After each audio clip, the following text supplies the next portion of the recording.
The Nova Guest List Podcast. With Kieran McGuinness. The very best in indie, alternative and homegrown music. From the seriously addictive Radio Nova. Yeah, Hot House Flowers on Radio Nova. This is Kieran McGuinness. This is the All-Irish Hour. What we do on the show is we play great music that we know you love, and we introduce you to great music that we think you're going to love. And what a pleasure it is tonight to be joined by one of Dublin's finest bands, one of Ireland's finest bands. It is A Lazarus Soul. And we have Brian, Joe and Anton in studio. How's it going? Great, Brian, Kieran. How's it going, good. Joe? How's it going, Anton? Thanks, Kieran. It's great to have you. The new album is called No Flowers Grow in Cement Gardens. There's gigs coming up as well. There's been a brilliant response. How has it felt the last couple of weeks? It's been deadly. Really kind of unexpected, you know. We thought it was a stranger record on the last one. We've been away for 5 years, but pleasantly surprised, and it's gone down really well. Delighted. Yeah, and just so people know, I think you hit the number 1 in the Irish independent charts. You hit the top 10 in the Irish overall album charts as well, That which wasn't expected. It's a fantastic achievement. It really is, you know. And I think it's a certain amount of recognition for the albums that you've released so far. It's your 6th album, so you know, without getting into veteran status, there's been a certain amount of work put in. There's experience there, and I think that's kind of amazing. We're going to be chatting about the album very, very shortly, but before we get into it. The title of the album, No Flowers Grow in Cement Gardens. Yeah, it came from a fall song, Psychic Dance Hall. My garden's made of stone, so I'm a huge Fall fan. Yeah. And when he died, I couldn't listen to him for a long, long time. So I started reading books that kind of get myself back into it. It was about 2 years after Marky Smith died. And I read the lyric in a fall book. And I just got up like an evangelist and started singing No Flowers Grow in Cement Gardens. And I sent it to Lee Scratch Perry, and he did a sample for me. Yeah, is that him talking then in the last song? I was wondering who it was. Okay, that makes sense. Yeah, something fantastic. that I wanted for a long time. I tried to get for a long time. So I knew when I sang that, I knew I have to get him on this. Yeah. There's a title track on the album for people who don't know. No Flowers Grow in Cement Gardens. It's got a kind of a part in it where someone's talking about the lyrics and talking about A Lazarus Soul. And I was like trying to figure out who it was because I couldn't find it on Spotify. You know, and it's Lee Scratch Perry. There you go. And we just asked him to say that line, but he sent back a lot of freestyling, so we made a track out. Listen, you have to use that when it comes back. So what we're going to do, we're going to chat about the album, but we're also going to look at some songs, maybe some influences, some bands that you're fans of, or maybe just songs that you love, Irish songs. So we'll do that now. So the first up is a band called Sack, who a lot of people know, of course, and the song is called In Flight. And who chose this one? I chose that, yeah. Joe? I recorded this song actually back in the 90s with Sack. Back when I used to work in Sun Studios, I was like working 18 hours a day recording all the punk bands and everything that were going around at the time. Nighttime sessions. I was doing nighttime sessions, and then I'd get 2 hours sleep and come back in for the daytime. Really? So we recorded this in Sun, and Sack was just one of the most amazing bands. Even then, I remember seeing Lord John White in the Lark in the Park in the 1980s. So which was the previous band before. It was Sack before Sack, yeah. So they've been going for that long, and they've just been one of the most amazing, and I think underrated maybe bands from Dublin, you know, like one of the best songwriters and one of the best singers. Like he's like the Irish Frank Sinatra, Martin McCann. So best frontman as well. And incredible, yeah. Incredible and they're great friends of ours, you know. But and this is one of my favourite songs by Sack. Fantastic. Do you want to introduce it as you're co-presenting? Called In Flight. It's In Flight by Sack on Nova. This is called In Flight. Thank you, Martin. That is Sack and In Flight live, recorded live in 2021, one of those mad COVID gigs, which is brilliant. Anyway, we're here. This is the All-Irish Hour on the Nova Guest List. We're here with the brilliant A Lazarus Soul. Now we're going to play some brand new music by a fantastic Irish artist called Kinsey. She's been away for a year or two. She had an amazing EP a year or two, and she's back with a new single with a really kind of creepy, a little bit of a sort of a Kubrick inspired video as well. Before we do, brand new artists, lads. Joe, do you have anyone you're really excited about, brand new artists coming up? Very excited about Cruel Sister. Cruel Sister, yeah. I've actually mastered a couple of Faith Nico, who's the daughter of Dr. Miller. Right. Who's a great friend of ours as well. And she's writing some incredible music. And Cruel Sister. Cruel Sister, great. yeah. We'll look out for that. Brilliant stuff. And did you have one as well? Yeah, really good time. So I went to see Cruel Sister and Really Good Time play about 3 weeks ago, and they blew my mind. Yeah, Really Good Time are fantastic as well. And I think there's a connection there as well, isn't there? Yeah, so Dylan is Marion Ingram's son. So Dylan from Really Good Time. Yeah, so there's some amazing acts on the way up, aren't we? Aren't we blessed? Let's play this though. This is Stereo Games, brand new from Kinsey on Radio Nova. And before we get into that, if you have questions for A Lazarus Soul, any of the lads, 087 1818 100 or at Radio Nova 100, and we'll get to those in a little while. This is Kinsey. It's brand new on Nova. Yeah, that's Kinsey on Radio Nova, and Stereo Games, brand new from her. Very excited about new music from Kinsey.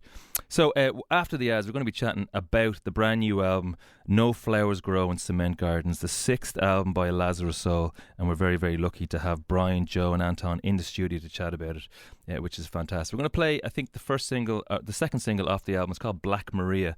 And actually, just before we play it, I might get a little... Can you give us a little bit of a detail behind it? I was wondering where... Well, Black Maria is the prison van, the slang for prison van in Ireland. And I was wondering where it came from, and I searched that on Google, and it's Black Maria in the States. Yeah. And I just start singing.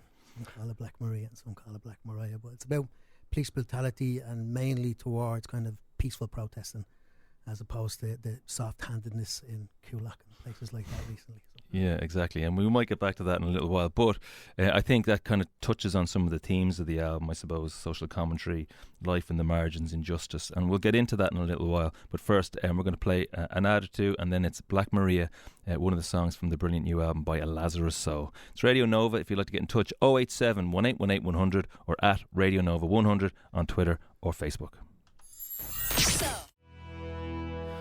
Yeah, that is the brilliant Black Maria from A Lazarus Soul, which is the opening track on their 6th album, No Flowers Grow in Cement Gardens, a brand new album, as I said, by A Lazarus Soul. And we're joined in the studio by Brian, Joe and Anton. Julie is not here, unfortunately. But she couldn't make it over. So she's over in Rennes, or Rennes, as she says. Rennes. Yeah. And that's also, I guess, that feeds into my first question. So the album is a great listen. It's been a pleasure getting to know it over the last kind of week. It came out a week and a half ago. Brilliant reviews, great response, which is just really pleasing. But it's been 5 years since the last album. So, Brian, I guess, I know that there's a big block of COVID in the middle of that, but is that the main reason, or? Yeah, well, we do take a long time. Obviously, half was in France and half was in Ireland, so we do take a good while to write it and get it together. But yeah, COVID took 2 years, and then we hadn't really played that many gigs on the last record, so we decided instead of recording again that we'd kind of do some playing. And when we play, we have to do kind of a couple of weeks rehearsal to get together again, So we did that. We played some great gigs in 2022, and then we started in 2023. So.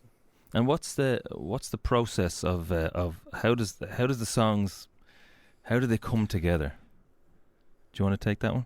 Well, I mean, it's funny for me because I wouldn't even be aware of the songs for a long time. Like, Brian is working on his own for a long time, kind of working on the songs before he'd even come near us. So it's almost like late in the day by the time I get to it.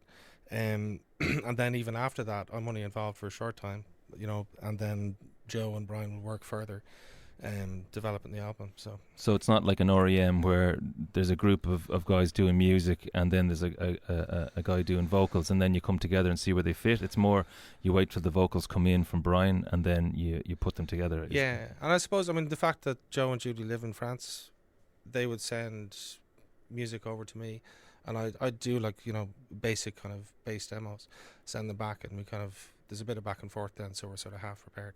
Yeah, and so then you come together and then you've kind of done all the background work and then it comes together and it comes alive in the room. Yeah, well, I think the D was recorded in a very specific way. Yeah, the last album, which is the D between the R and L. Which we recorded kind of remotely, and I basically had a suitcase of gear and I'd come over to Brian and Brian would record the songs basically into like a tape machine, and then I'd take that away, and we did it, and it was very kind of piecemeal the way we did it. And I think this time we wanted to do it differently, so we did really want to have that band feel, So a lot of the kind of gap between the two records was the fact that we were waiting for an opportunity for us all to be in a room together, as opposed to, it's so easy to make a record now, Yeah. you know, kind of by email, you know, and we just didn't want to do that. We wanted to have that kind of spark, you know, of, you know, you just never know what somebody's going to play in the room, and then you respond to it, and we are all responding to each other. And, you know, to be honest with you, the electricity of this band when we get together it's so powerful that we wanted to try and capture that this time, you know. Yeah, there's a couple of songs on the album that do sound like they were kind of, I won't say, they were felt out in the room. Like there's a song. Totally, yeah. Yeah, there's one of the songs that's called GIM, Yeah. which I think it stands for Garda Important Message or something like that. Garda Information Message. Garda, yeah, and that sounds like it's all. I don't know if it was recorded live. Sounds like it was recorded live. It was. I mean, we Yeah. did a session in Rennes, and then literally Brian, at the end, we had like a bit of an hour or two left at the end of the session, and then so Brian said, well, why don't we give this one a go? And it was a song that none of us had ever heard before. Oh, lovely. And like Brian just bashed it out with me on the guitar, and we literally that was recorded in an hour.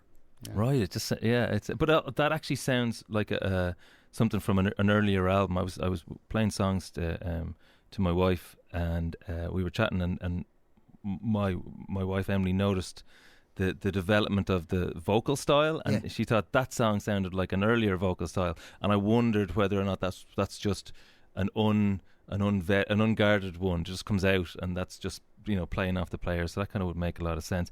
One of my favourite songs on the album, and I have to say one of my favourite songs of recent times, is the song "The Flower I Flung Into Her Grave," which I think it is kind of a compositional. As someone, I care a lot about the craft of a song, and I could hear the craft that went into the song. I can hear the work and the precision, and it gave me a lot of joy. It's called "The Flower I Flung Into Her Grave." We're going to play it now, and maybe you might tell us a little bit about the song. Well, it's inspired by The Bog of Cats by Marina Carr, which is a play set in the Midlands, and the main characters are Hester Swain is the main character in it. So a wild traveller woman living on the bog in a caravan. So I went to see it in the Abbey a couple of years ago, and she blew my mind, and I wrote that song after.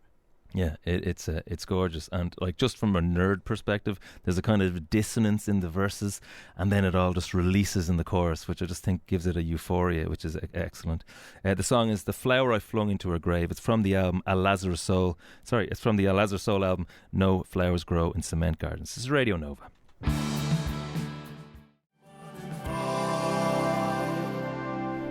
Yeah, absolutely glorious. That is "The Flower I Flung Into Her Grave" by A Lazarus Soul from the new album. We are here with Brian, Joe and Anton from A Lazarus Soul, and they're co-presenting the show, and what a pleasure it is. Brona texts in, she says that's a great song. It is a great song. Pat says, myself and my wife have seen them every time. They're so underrated. They have great songs, which is great. That's Pat. I don't know if you know Pat. Thanks, Pat. Yeah, and which leads me on to my next question. Phil said, where do the inspirations for the songs come from? Brian? Hangovers. Jesus, there's a lot of hangovers. 12 every album. But I guess I think it's from the themes on the album. There's a lot of personality on the album. There's a lot of telling stories. But there does seem to be a couple of strong themes that come out. I guess injustice comes in there a lot. There's a lot of social commentary. And there's a lot of kind of life in the margins, which is a broad kind of topic. But that kind of idea, is that deliberate, or is that something is that what comes out and then you put it down? Yeah, it just comes out. I was talking to someone the other day, and some of the earliest music that would have been in my house, my brother would have been the likes of Bob Marley, the Specials, and bands like that who had a very kind of social conscience, that kind of message. And I suppose that's where I kind of wanted to emulate them when I was very, very young. Yeah, but is that something that you sit down and say, I'm now going to write a song about X, or is it just these are the things that spark off? Yeah, no, it's never that. It just a phrase or a word or a sentence comes into my head, and I just sing it out. And when I sing it, I kind of instantly know what it's about, and then I follow that. And I very rarely change it. Sometimes when I even change it, it goes back to the original. But the idea comes from somewhere, and it comes with the melody, a lyric and an idea, and I just follow the idea then. And so, Joe, you produced the album. So, are you kind of ruffling through things that Brian has sent in and saying, I think we've done that, but I want to try this? Or are you guiding the kind of writing, or are you... No, well, I'm trying to basically, like, we'll tend to sit at a table and Brian will show me the song, you know. And what I'm really trying to do is figure out what he has in his head, you know, and try and express that, you know, in the best way I can. And you know, sometimes I'm right and sometimes I'm wrong, and Brian will say, no, not that, you know. Yeah. And so it's a very kind of trial and error, you know. Yeah. Well, look, it comes across so natural. It comes across so intimate, I think, in a way that sometimes big sounding songs, which some of them do, sometimes you feel like you're putting walls in front of the song, but it never feels like that. It's a real kind of triumph in writing, I think. There's some great songs on it, as I said. GIM, which is fantastic. The third track, The Dealers, is a great intimate story, I think. Comes across so well, and it's just a really enjoyable kind of run through the album. I was a big fan of, I think there's one of the songs, I think it's Wildflowers, very Smitsy, and one of the songs, I think Diver Walsh. Is it Diver Walsh? Yeah. I think it's very Talking Heads at the start. Kind of sounds. Is that the one? It might be. I think Diver Walsh has a kind of very Smiths feel to it. Yeah, one of the songs was like, that's very Talking Heads. It's just funny, and then of course across the feel of the album, there's a lot of, I guess, influence from the Pogues. So this is an 80s. They're all 80s bands, I'm saying, and maybe that's not deliberate, but there's a feel in there, I guess. Yeah, well, that was, you know, our main decade, that, you know, 80s, late 80s and early 90s, you know. So we've got a lot of influences from that time. And yeah, they're all the best bands. Well, look, it's a fantastic album. We'll chat about the upcoming gig. The big gig is on the 26th of October, and we'll chat about that very, very shortly. But first, let's play another song, and our co-present, you can introduce us. A little bit of nepotism going on here.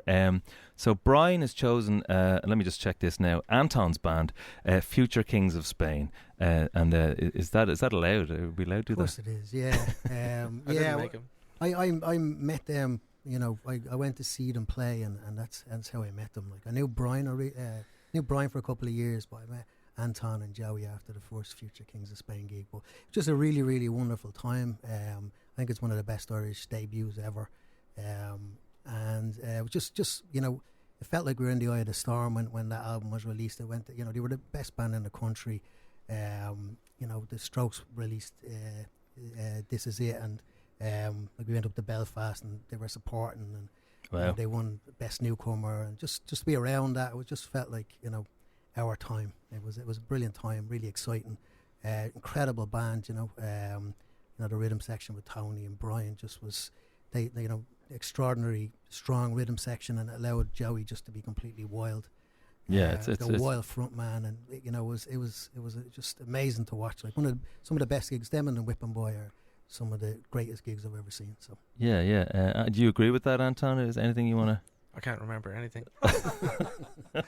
No, thank you, Brian. Yeah, well, Future Kings of Spain, when I was kind of getting into Irish music around the early 2000s, I think they were always on whatever the TV show was at the time, I can't even remember, but and they great videos and all that kind of stuff, so it must have been hugely exciting. It was great, yeah, it was a good time. Yeah, and you brought all that experience into this. There you go. And what a pleasure it is to be still playing music, being creative like that as well. It's fantastic, isn't it? It's a gift, yeah. Yeah, I love it. Okay. Well, look, let's play the song A Place for Everything. This is Future Kings of Spain. Do you want... So I should have got you to introduce it. You do that. You do your best radio voice. I'll dedicate it to Brown. So it's Future Kings of Spain, A Place for Everything. Fantastic. It's Radio Nova. Yeah, Future Kings of Spain on Radio Nova, and we have one of the previous Kings of Spain, of the Future Kings of Spain, in Tony, in Anton, in the studio. What does it feel? Do you still love to listen to? I mean, do you get excited? Do you get surprised when you hear your songs from 20 years ago? Yeah, it's nice to hear it. Like, I haven't listened to it in a while, so it's kind of, yeah, it brings back a lot. Yeah, that's brilliant. Yeah. Now we're going to chat about the gig, which is very exciting. The 26th. You've got other gigs coming up. You're playing the 25th of August, supporting which is great. But the big gig is the 26th of October in Vicar Street, and I think that'll be a celebration. It feels like it's going to be a celebration. Yeah, we're living for it. Yeah, we've been building up. We've played, like, you know, we're playing Whelan's with the Button Factory, and this was supposedly the natural progression. Though it was a big jump. So Sean Stevens talked us into doing this, but I love Vicar Street. I think it's the best venue on the planet. It's amazing. I stand up on the balcony and just seeing some of my favourite gigs ever there. Flaming Lips, Vic Chestnut, Smog, just amazing, incredible gigs. It's my happy place in Dublin, and just living for this. It's a bank holiday Saturday, so you got 2 days to recover. And, yes, it is the bank holiday Saturday. That's right. Yeah, fantastic. And what can people expect from the gig? Just the best. It's going to be like the biggest celebration and the best gig that we've ever played. Yeah. Yeah. Well, we did an interview with the Sunday Times and recently, and Brian told the interviewer that we were going to wreck the place, and then Bren Berry from Vicar Street told us that we were barred. Sorry, no, actually, we're not going to. I'm not going to wreck it. I'm going to polish the place. Well, look, that's going to be absolutely fantastic. Go and check out that gig, 26th of October in Vicar Street. Go and get your tickets, and go and get the brilliant album "No Flowers Grow in Cement Gardens." We've got another question in. Sorry, it was more of a comment from Keith. I think you might know you, Joe. The D between the R and L is one of the best albums in the last 10 years. Hi to Joe from Keith. Hi, Keith. I don't know which Keith. I think I might know which Keith. But how are you, Keith? He might come back. And that I think a lot of people love that album. And I guess maybe because of COVID, people maybe you didn't get to celebrate it as much, or we did. We had a tour postponed because of COVID, but then we did come back and do that. It was, I think, a year after it was scheduled, we did the tour, and it was really an incredible celebration, Yeah. And I'll never actually forget walking out on stage in the Budding Factory on that tour, because it was absolutely jammed to the rafters, and it was shortly after lockdown had opened up, and there was just such a feeling of joy in the room. It was really amazing. We were not immune to it ourselves. Yeah, no, the first gig I did back after COVID with Del Rento was we were sitting there, and the support act played the first song, finished the first song, and everyone in the room clapped, and I got this like fright of how loud clapping is. I was I forgot. I haven't listened to clapping in 2 years, and I was like, Jesus, it was. Yeah. I felt like. It was bizarre. I mean, our first gig on that run was at the Dublin Folk Festival, and I remember the four of us were standing watching Andy Irvine. It was the first live music we'd seen since the whole thing happened, and I remember seeing. I think maybe because of it, Andy Irvine was playing the hits. Yeah. So he played "You Rambling Boys of Pleasure" from After the Break, and I just had tears streaming down my face. I didn't realise how much we needed that, and how much we'd missed it. No, like an incredible gig connection is. I was at a gig last night, and one of the songs was played, and it had footage from Gaza over it, and there was a 10-year-old girl. I've got a 10-year-old girl, and she was talking about being 10 and how can this happen, and I just, myself and my wife just dissolved, crumpled, yeah. And it's funny, just the communal moment. You can't replace it. It's amazing. And look, that'll happen at that gig on the 26th of October. I know it'll be emotional, it'll be intimate, it'll be special, and I think, as I say, people should go and get tickets for that. Now we're going to take a break and play some brand new music. This is the All Irish Hour on Radio Nova, and it's a pleasure to be here with A Lazarus Soul. It's Nova. On Radio Nova. Yeah, it's Radio Nova, and we're here with A Lazarus Soul, celebrating their brand new album, No Flowers Grow in Cement Gardens. We're going to play some brand new music now. This is by a great Irish artist called Laura Elizabeth Hughes. Very lucky to play with her recently, and it was just a pleasure to watch her. But she had a lot of kind of folk influences in her music, kind of almost not exactly trad, but there was a bit of that Irish folk, I guess, in there. And I suppose this is something that definitely must have been discussed with you guys, because there is a trad folk influence in the singing. There's a trad folk influence in the they're waving at each other here to go to the mic. Nobody wants to answer this. Well, I think it's a bit strange for us, because we don't think of ourselves as being a folk group, but it is a label that has been attached to us in the last few years. I can't understand it, because it was there on the last album. It was sort of bubbling to the surface, all right, but definitely in some of the vocal cadences, it's because Brian sings in his own accent, maybe, But no, I think I'd argue there. I'd say that just in the way that the movement goes, sometimes can be reminiscent. I don't necessarily. Well, Brian, I can't defend you anymore. I mean, it doesn't have to be. Something. It's not, but it's just for us. It's a bit odd, Yeah, okay. Well, I think, look, the best music is a mongrel. It's a connection, it influences, and it's a collection of experiences, and maybe, stories end up, because you're telling stories about people, maybe it becomes people's music, Vokes music, people's music. Yeah, and we do have, we do love Plank City and Christy Moore, and, we love the Dubliners and the Pogues, and so It's got to go in there somewhere, Yeah, so it does, that kind of shines through. But the songs come from vocal melody, so maybe there's a bit of that in there. And Christy says there is only folk music. Yeah. Well, he needs to walk to other parts of the shop then. But so A Lazarus Soul, Slam, the new trad experience. Okay, well that's terrible. This is a fantastic new song by Laura Elizabeth Hughes. It's called Casual, and it's their second single from an upcoming album, and really excited to hear more from her. This is Radio Nova. This is brand new music. I used to be. Yeah, that is absolutely special. That is Laura Elizabeth Hughes, brand new music here on Radio Nova. We are coming close to the end of our co-present with the brilliant A Lazarus Soul. And if you don't know A Lazarus Soul, they've had 6 albums and all of them excellent. And the most recent one that came out 2 weeks ago was called No Flowers Grow in Cement Gardens. How have you found the co-presenting? Good, yeah. Do you want to take over? Do you want to We're putting our CVs in. Send in the CV. Well, the big gig is the 26th of October in Vicar Street. We're really looking forward to that. But our last song that we've chosen tonight, chosen by Anton. Tony, am I calling you Tony? I feel like it's both. Yeah, it's both. Okay. I was Anton growing up, and then people started calling me Tony in my late 20s. I didn't mind it. Okay. So, Tony, I think we can say now after the hour we're okay. You've chosen Sinead O'Connor's Black Boys on Mopeds. Can you give us a little background on why you chose that song?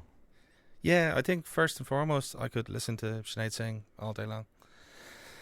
She's just incredible. It's her anniversary this week, I think on Friday, and they're they're rescreening that film, Nothing Compares, in Merrion Square. And I think Donald Deneen is talking to Catherine Ferguson, the director. So I said that'd be good. But the song, I mean, it's about racism. It's about being a mother.